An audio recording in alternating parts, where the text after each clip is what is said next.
The Super Express Sakura 580 departing at 16:33 bound for Shin Osaka is arriving at track 23.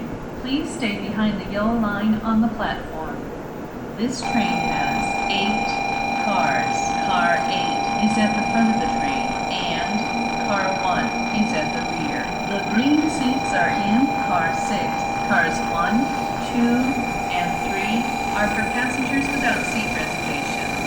Smoking is not allowed on this train. 16時33分に発車をいたします。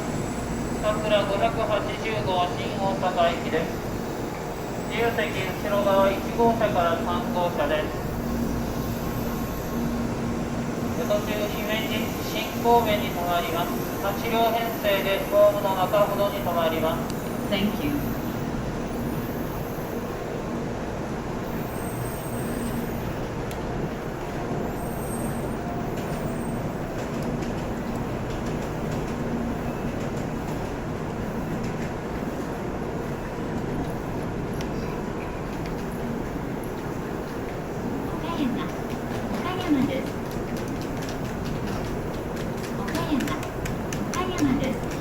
ご乗車ありがとうございました。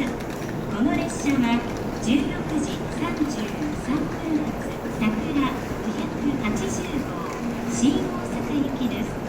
ご乗車の際は列車とホームにご利用のお客様、運転車両の中ほど通路までお入りください。2の停車駅は姫路です。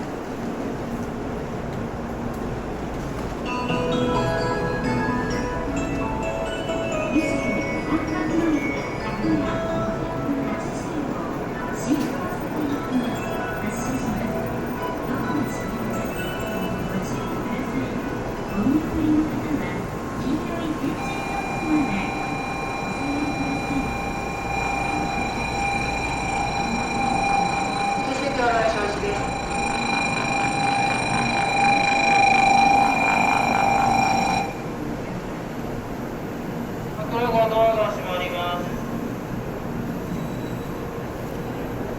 が閉まります。